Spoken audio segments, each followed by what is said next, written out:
I just wrapped up a solid 4-hour hands-on session with the Nintendo Switch 2, and while I was incredibly hyped going in, this is the sequel to one of my all-time favorite consoles. What I walked away with was a bit more complicated. There's a lot to be excited about, but hidden behind all that excitement, some sneaky extra costs and head-scratching choices that could make or break your buying decision. So let's break it down: the good, the great, the confusing, and the downright expensive. A more mature Nintendo console. Let's get the obvious out of the way. The Switch 2 is not a toy anymore. It's no longer the playful plastic handheld that looked like it belonged in a kid's backpack. This thing feels like a grown-up gaming machine. The chassis is sturdier, more polished. The aesthetics are refined. The moment I picked it up, it was clear Nintendo is targeting serious gamers this time. Even Donkey Kong's got pants now. Yeah, it's that serious. But the price? Oof. We'll get there. Size matters. The bigger, better display.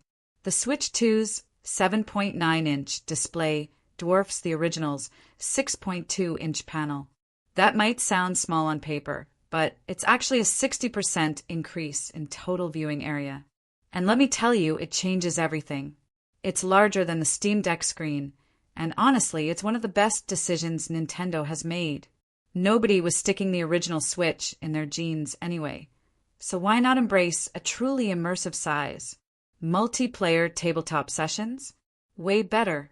The dual USB-C ports, top and bottom, mean you can now charge while docked or in tabletop mode. Finally, someone at Nintendo listened.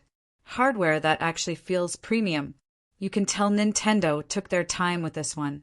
The original Switch was rushed, a recovery mission after the Wii U disaster.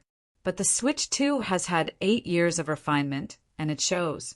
The new Joy-Con 2.0 controllers are magnetic, and despite initial fears of wobble or weak attachment, they snap on securely. Why? Because Nintendo's added metal SL/SR buttons, strong internal magnets, and precision-cut grooves that interlock perfectly. It's engineering wizardry that you really only appreciate when you're detaching and snapping these things back in. Also, shout out to the kickstand upgrade.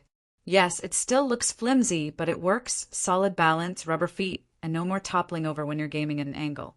Display, still LCD, but surprisingly excellent. Yes, it's not OLED. And I went into this hands-on expecting to sigh in disappointment, but I was wrong. The Switch 2's LCD panel is ridiculously good. Brightness has been cranked up, hello, HDR gaming, colors are vivid, and the display now hits 1080p resolution, making games look sharper and more vibrant. And believe it or not, when I put it side by side with the OLED Switch, I actually preferred the color tuning on the Switch 2. I know, I'm shocked too. Also, 120 Hz variable refresh rate. For handheld, that's next level. Developers now have the freedom to go smooth 120 FPS or optimize for power savings, locked to 30 Hz. Either way, it's battery-aware brilliance. Controller upgrades, a gamer's delight. Let's talk Joy-Cons again. The originals were cute, but impractical for big hands or competitive play. They felt like chewing gum packs, trying to pass as controllers. Now, the Joy-Con 2.0s are bigger, more ergonomic, and just way more comfortable to hold. Shoulder buttons, easier to reach, larger surface area. Analog sticks, slightly bigger, way more precise. Primary triggers, deeper press, better contouring. But here's the weird part. Nintendo said nothing about fixing Joy-Con drift. No reassurance. No indirect nod. Nothing. And for a company that got dragged through the mud for that issue, their silence is very loud. Game-changing feature. Optical motion sensors. This might be the wildest innovation of the entire Switch 2. The Joy-Cons now have optical sensors on the bottom. Place them on a flat surface, and they work like mouse controllers. Yes, mouse-style control with haptics, without needing a desk or even a mouse pad. It works on your lap, on your couch, on a pillow. I was stunned by how responsive they were. This opens up entire genres of gameplay.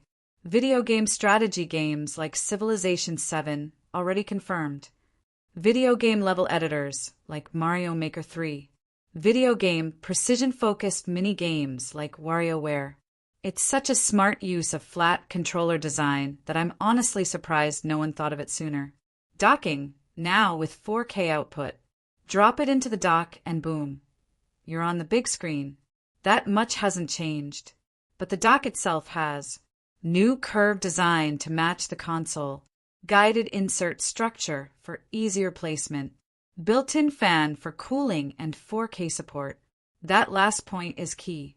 The Switch 2 now upscales games to 4K when docked, which makes a huge visual difference for games like the new Mario Kart World. Speaking of which, Mario Kart World and game performance.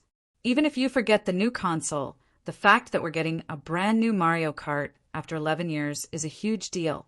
And it looks good. Really good. Better water/weather effects. Higher polygon models for characters/carts. Silky smooth 60 FPS gameplay. But don't expect PS5 level visuals. They're still aliasing those jagged edges and basic textures that remind you. Yeah, this is still Nintendo, not Naughty Dog.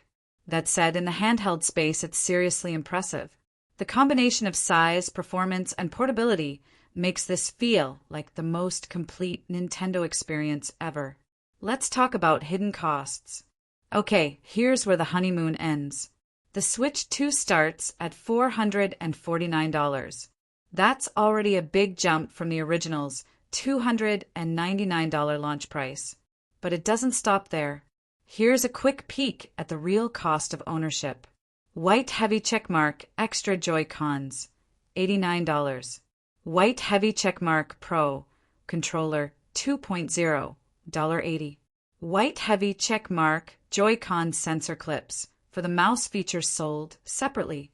White heavy checkmark OLED dock with fan and 4K likely bundled with premium SKU or sold separately.